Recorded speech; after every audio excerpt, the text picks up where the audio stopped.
Biden flies to Ukraine to lift the spirits of the country as Putin flies off the handle, promising revenge.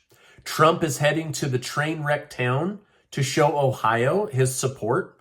And Obama's former top economist says the Biden White House is ignoring inflation at the peril of the entire country. Thank you so much for liking and sharing these videos. It sure helps me out here on YouTube, so thank you so much. Okay, at the end of this video, I'm going to tell you how to take about 10 seconds to enter to be one of the winners of the $10,000 in cash that Casey and I are giving away thanks to generous video sponsors. There will be 10 winners, and I'll give you the details on the other side of the link.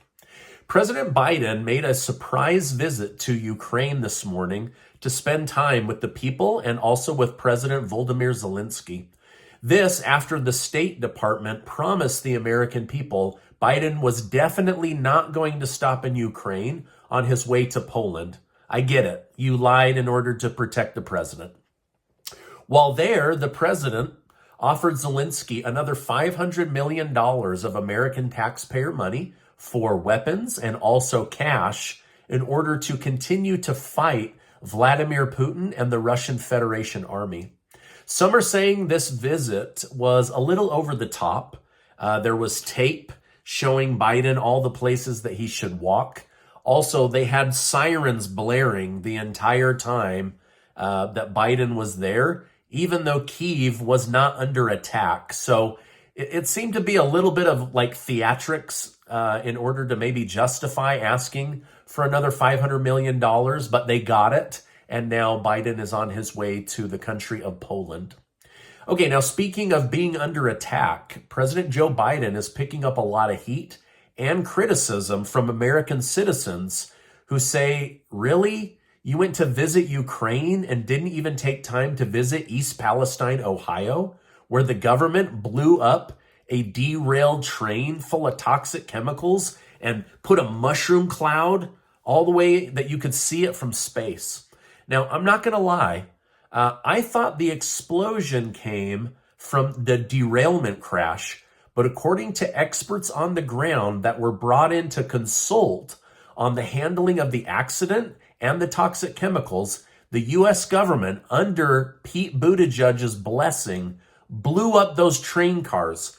This sent toxic chemicals flying into the air, a giant mushroom cloud. It looked like a nuclear bomb had exploded in the United States. And the expert, the poison expert, the toxicology expert, said he watched as fallout flew into people's backyards, into rivers, into streams, and into lakes.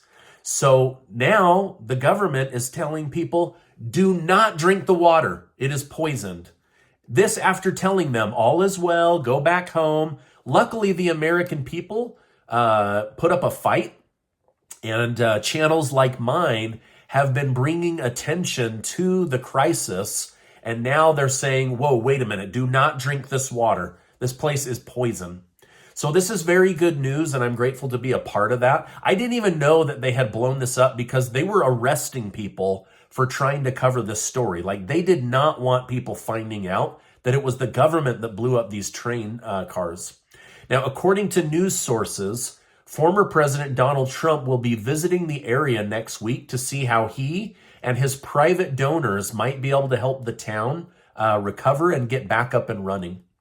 Now, the stock markets are closed today, but the crypto markets are open, and Bitcoin was up by 1.4%, and Ethereum was up by 0.5% as of the filming of this video. Former Obama financial economist Larry Summers says he can't figure out why the Biden administration keeps telling the American people there will be no recession when every indicator is now showing that there will be. So Summers says he is worried for when the music stops playing and the economy comes to a stop. He said recessions plus high interest rates are bad for consumers and for businesses, and that they aren't acting as if a recession is even a possibility. So basically, they're just turning a blind eye to all of this. And he's saying, listen, as a former White House economist, this is not looking good. Now, Summers said it's like watching a future car wreck. You can see Jay Powell engaging the brakes, but he's still approaching the wreck with too much speed. Summers said he thinks the Fed will continue to raise interest rates, which will hurt people, the government itself, and especially small businesses. He says if small businesses have to start laying off people, this is when the real trouble begins, right? Now, we've already heard about Walmart, Amazon, Target, other big companies laying off thousands or even tens of thousands of people. But more than 50% of all jobs are held with small businesses. And so he's saying if those start to lose their people, America is in trouble. Secretary of State Antony Blinken has accused China of supplying destructive weapons to Russia in order to help fight Ukraine. However, China says America is lying to make China look bad.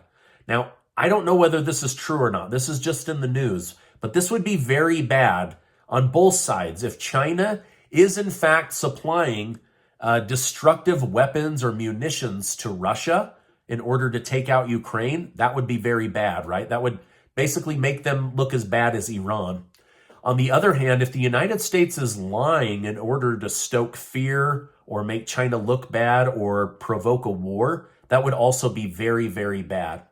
Now, at the same time, the head of the Rage Against the War machine predicted that if Ukraine looks like they are losing, America will switch gears and instigate war or warlike activity against China in order to distract the world from losing the Ukraine war and in order to continue to feed money to the military-industrial complex.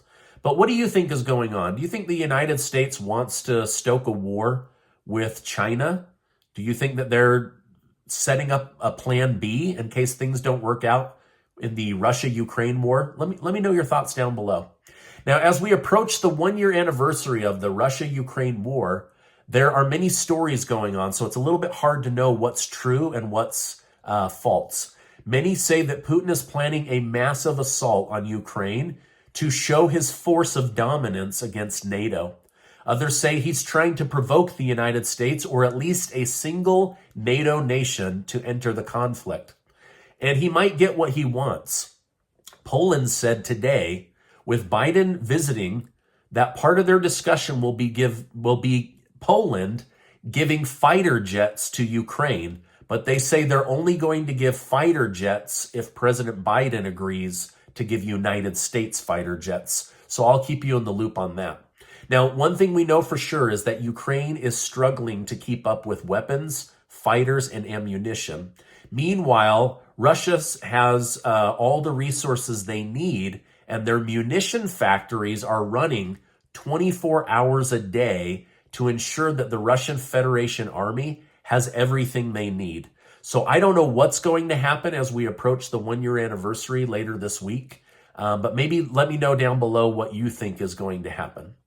All right, now from what I'm reading, Putin and the Kremlin were very upset to see President Joe Biden, the sitting president, in Ukraine. It was a slap in their face. They're not happy about it. My guess is there'll be some kind of revenge missile attack in the next 48 hours because that seems to be what they do. But anyway, that's what's going on there. Now, speaking of running 24 hours a day to get supplies out of the ground, I want to tell you about a stock company that I believe has a big boom opportunity. Right now, 20% of American homes are powered by nuclear power, which means they need uranium.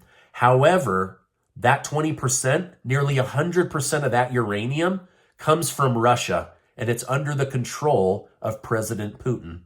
However, F3 is a uranium mining group in the richest part of the Athabasca Basin in Canada, our trade partner to the north. And they have just made a once-in-a-lifetime uranium discovery in the last few months that sent their stock flying 400% upwards. Now, their U.S. ticker symbol is FUUFF.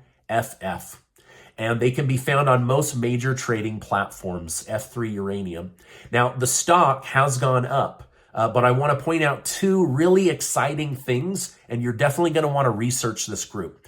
The first thing is, since making this big discovery, big institutions have not jumped in yet. It's like they haven't gotten the bulletin that these guys just hit a massive payload with a high-grade uranium. I'll tell you more about that in a minute. But Eric Sprott, the metal mining billionaire, has already bought into the company privately and has given them millions of dollars to start extracting. And guess what? The other second piece of good news, these guys are now mining uranium 24 hours a day. They are going after this aggressively because they know how much money is about to be made. So what was the big discovery? Most uranium around the world has a grade of 0.2% coming out of the ground. In the Athabasca region of Canada, the grade is 2%. The uranium, that F3 uranium just pulled out of the ground, was close to 60%. So can you imagine, do I want to buy 0.2 grade or 60? The purity and the potency of this find is off the charts. Now, the CEO of F3 is Dev Randhawa. You should definitely Google his name. What you will learn is that this man has not only found a once-in-a-lifetime uranium mine once, but 3 times. This is the 3rd time that he's been able to do it. And the 2 previous times, he made the shareholders tremendous amounts of money. Now, Dev, the CEO, says, I have a deep understanding of how to run a profitable uranium mining group. And according to Dev, you need 3 things in order to be profitable. The mining area needs to be wide. It also needs to be high grade, and it can't be too deep or it costs too much to extract. Now, this project checks all 3 boxes. So you're definitely going to want to research this group. I'm going to put their website and also some other helpful links so that you can go learn more. Again, F3 Uranium, and their ticker symbol is FUUFF. Definitely go check them out. Now, before you click off, Casey and I are giving away $10,000 in cash as a way of saying thank you for helping us get to over 1 million subscribers, and also thanks to generous video sponsors. I could not do it without the video sponsors. So I'm going to leave a link down below. It only takes about 10 seconds. You put in your name and your email, and it brings you right back to YouTube. You won't even notice you've been gone. Now, before you go, I want to remind you that you are amazing. I appreciate you stopping by. Check out this very important video and get subscribed to the channel. Hey, thank you so much, and I'll see you on the next video.